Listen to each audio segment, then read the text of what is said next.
तुम जिस पर विश्वास करते हो वो कौन है, वो कैसा है?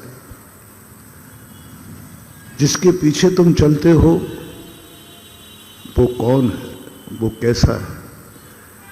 जिसको तुम पाना चाहते हो वो कौन है, वो कैसा है? ये निर्णय यदि अपनी जिंदगी में हो गया और शर्मान हो गया, मैं उस पर विश्वास करता हूं, मैं उस पर विश्वास करता हूं जो समस्त दोषों से रहित है, जिसे देव कहते हैं। मैं उस पर विश्वास करता हूं जो निर्ग्रंथ गुरु है। मैं उस पर विश्वास करता हूं जो जिनवाणी मां है। इतना यदि आपने अच्छा श्रद्धेय खोज लिया, अच्छा भगवान मिल गया, तो तुम्हारा अनंत संसार चुल्लू भर रह जाएगा। सबसे बड़ा महत्वपूर्ण है कि तुम्हारी जिंदगी का निर्देशक कौन है। वह व्यक्ति तुम्हारी जिंदगी में आया है कि नहीं? क्या तुम ऐसे व्यक्ति को खोज पाए जिसके खोजने के बाद किसी को खोजने की जरूरत नहीं पड़े? तुम्हारे लिए कभी अनुभूति हो जाए कि बस मुझे कुछ नहीं चाहिए, मुझे जो चाहिए था वो मिल गया। उसके बाद कुछ भी पाने की इच्छा न रहे, कुछ भी सोचने की इच्छा न रहे, बस मुझे अंतिम सहारा मिल गया, अंतिम मिल गया। और सारी दुनिया की दृष्टि में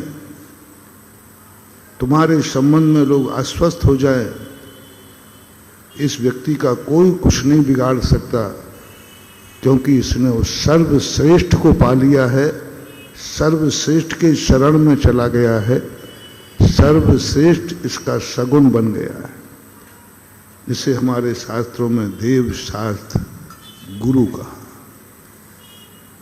क्या आपके पास ऐसी निधि है जिसके सामने, जिसके लिए पाने के बाद तुम्हारे लिए कुछ भी नहीं खोजना?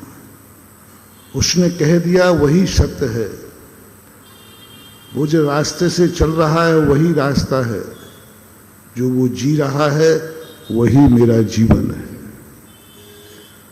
हमें कुछ नहीं करना, जो कह रहा है वही सत्य है, उसके बाद हमें सोचना नहीं है। सोचने की शक्ति जहां खत्म हो जाए और श्रद्धेय जो सोच रहा है वही मेरा सोच है, मैं कुछ नहीं सोचता। श्रद्धेय जिस रास्ते पर चल रहा है वही मेरा रास्ता है, मेरा अलग से कोई रास्ता नहीं है।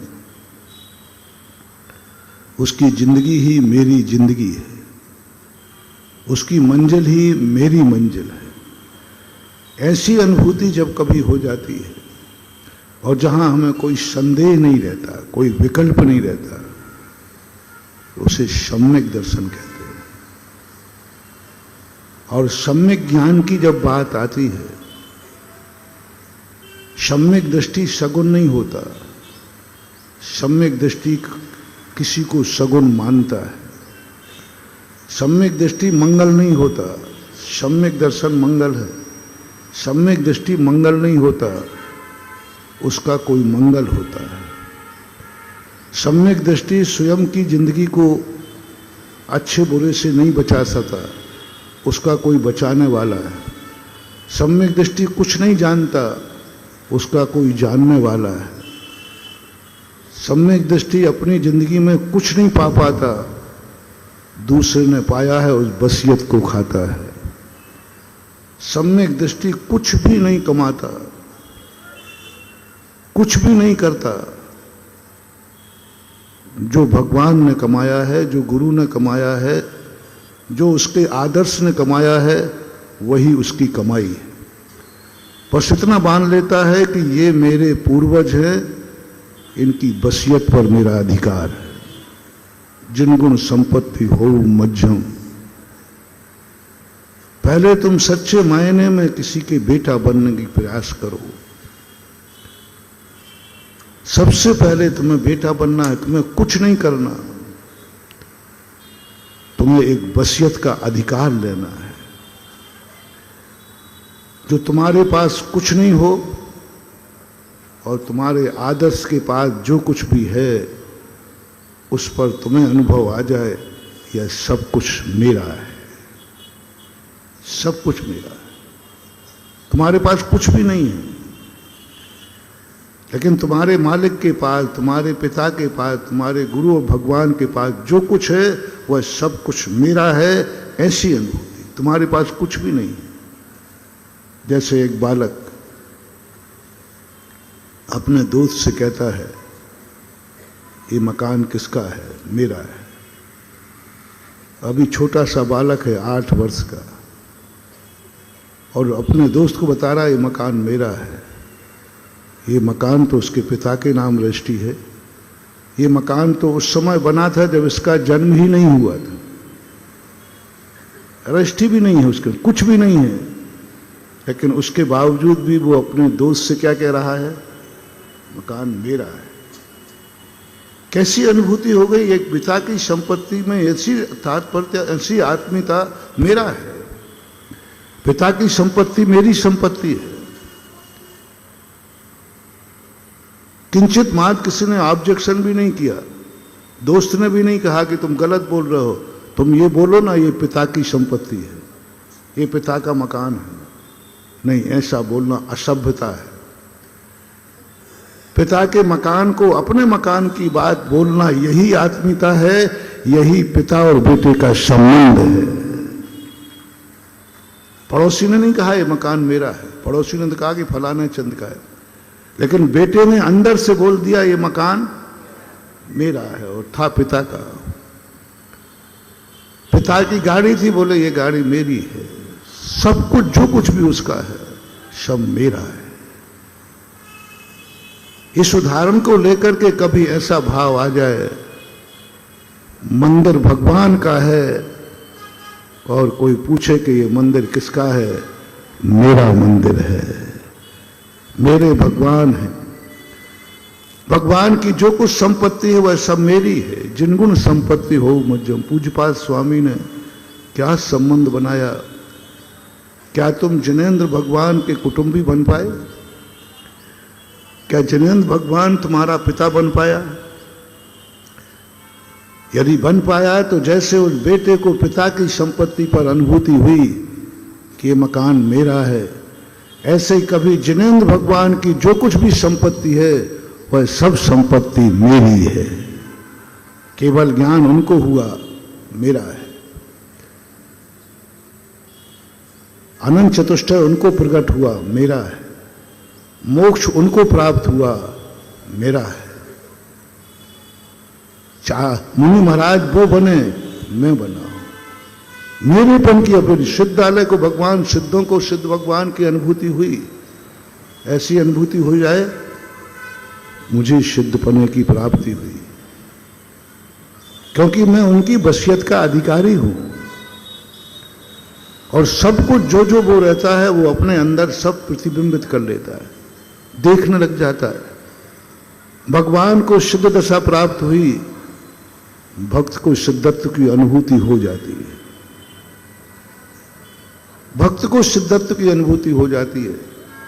यही तो मेरा स्वरूप है। भगवान को देखता है, उसे आत्मा दिख जाती है। भगवान को देखता है, उसे आत्मा दिख जाती है। दर्शन भगवान के करता है आंखों से, और अनुभव में उसे आत्मा का दर्शन हो जाता है। वेदी पर भगवान का देख रहा है कि भगवान बैठे हैं, और अनुभव हो जाता है कि मैं खुद चैतन्य भगवान आत्मा हूं। अनुभव में आता है। दर्शन भगवान का करना है, अनुभव अपने आत्मा के भगवान की आना। निमित्त को देखते ही उपादान की परिणति हो जाए।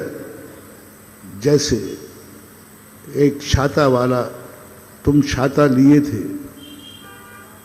और वो छाता तुम कहीं भूल गए, और जैसे ही तुमने दूसरे छाते वाले को देखा अपना छाता याद आ गया। देखा किसको है? दूसरे के छाते को, और याद किसकी आ गई? बस ऐसे ही व्यक्ति भगवान को देखता है और आत्मा का भगवान याद आ जाता है, उसको बोलते हैं सम्यक दर्शन। देखा भगवान को, सामने दिखा छाता वाला है, उस छाते वाले को देखा है उसने, जाना है उसको, लेकिन उस छाते की अनुभूति नहीं हुई, अपने छाते की अनुभूति हो जाती है, मेरा छाता।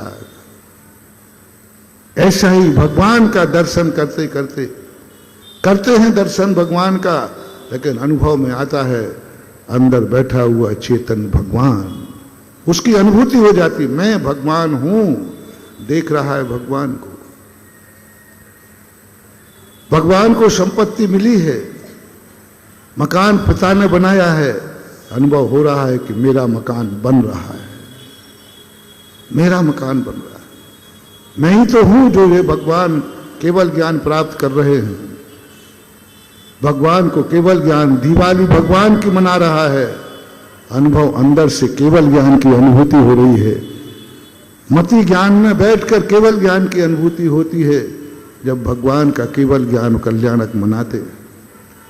सिद्धों का दर्शन करते करते सिद्धत्व की अनुभूति हो जाती है। ये जब परिणति होती है तब कहलाता है सम्यक दर्शन। हमारे पास कुछ भी नहीं है, सब उसका है, वो मेरा है। वह सुखी है, मैं सुखी हूं। उसका वैभव है, मेरा वैभव। मेरे पास कुछ भी नहीं, मैं कुछ भी नहीं जानता हूं, वो जानता है, वह मैं जानता हूं। मुझे कुछ नहीं करना है, उसको जो करना है वही सब मेरा होना है। वो जो करेगा वो मेरा होगा, वो करेगा होगा मेरा, वो कमाएगा मिलेगा मुझे, बनाएगा वो, खाऊंगा मैं। मेरे पास कुछ नहीं, जितना भी कुछ भी है। निमित्त जब गृहस्थ सम्यक दृष्टि होता है तब जो कुछ भी उसके पास जिंदगी में होता है सब भगवान के निमित्त से होता है। भगवान की पूजा कर लेता है तो रोटी खा लेता है, नहीं तो कहता आज मैं रोटी नहीं खाऊंगा क्योंकि मेरे पास कुछ भी नहीं है। भगवान दिख गया तो भोजन कर लूंगा और नहीं दिखा तो भोजन भी नहीं करेगा। क्यों लेता है? गृहस्थ देव दर्शन का नियम, आत्म दर्शन का नियम नहीं होता गृहस्थ का। आत्म दर्शन करके नियम नहीं करता। गृहस्थ भगवान का दर्शन करके करता। वो कहता मेरे पास कुछ है ही नहीं, मैं तो असहमी हूं, मैं तो अव्रती हूं, मैं तो अपशगुन हूं, मैं तो अमंगल हूं, मैं तो पापी हूं, मैं तो रागी हूं, मैं तो द्वेषी हूं, मैं तो कंगाल हूं, मैं तो पराधीन हूं। जो है पावन है, पवित्र है, वो मेरा भगवान है। उसका दर्शन हो जाएगा तो पानी पी लूंगा, नहीं तो मैं भगवान के बिना पानी भी नहीं पी सकता। यानी पानी भी पीऊंगा तो वो भी भगवान का होगा, रोटी भी खाऊंगा तो भगवान की खाऊंगा। दर्शन करना ही तो नियम है, वही है भगवान की। जो कुछ भी पुण्य बना है गृहस्थ के गृहस्थी के लिए सब भगवान के निमित्त से बना है। मकान इसलिए बन गया कि उसने कभी मंदिर बनाया था, 2 पैसा धान का इसलिए आ गया कभी दान दिया था। कुछ नहीं है, भगवान के खेत में बो देता है, कुछ फसल आ जाती है। पुण्य के बल पर चलता है तुम्हारा संसार और पुण्य बनता है भगवान के निमित्त से। यानी गृहस्थ जो अविरत सम्यक दृष्टि है उसकी अविरतता, उसका असंयम, उसका संसार, उसकी गृहस्थी, जो कुछ भी तुम्हारे चेहरे पर मुस्कान है, जो कुछ भी तुम्हारी जिंदगी में है, वो सब पुण्य के कारण है। संसार औदैक भाव, और पुण्य जो होता है वह भगवान के अधीन होता है, गुरु के अधीन होता है, उनके निमित्त से उत्पन्न होता है। और जब तुम्हारे मन में ऐसी अनुभूति आ जाए तो सम्यक दर्शन तुम सगुन नहीं बन पाए क्योंकि तुम्हें कोई दूसरा सगुन चाहिए। तुम स्वाधीन नहीं बन पाए, तुम पराधीन हो। तुम्हारी कोई कमाई नहीं है, तुम वसीयत के अधीन हो। कब तक चलेगी जिंदगी? अब ये सम्यक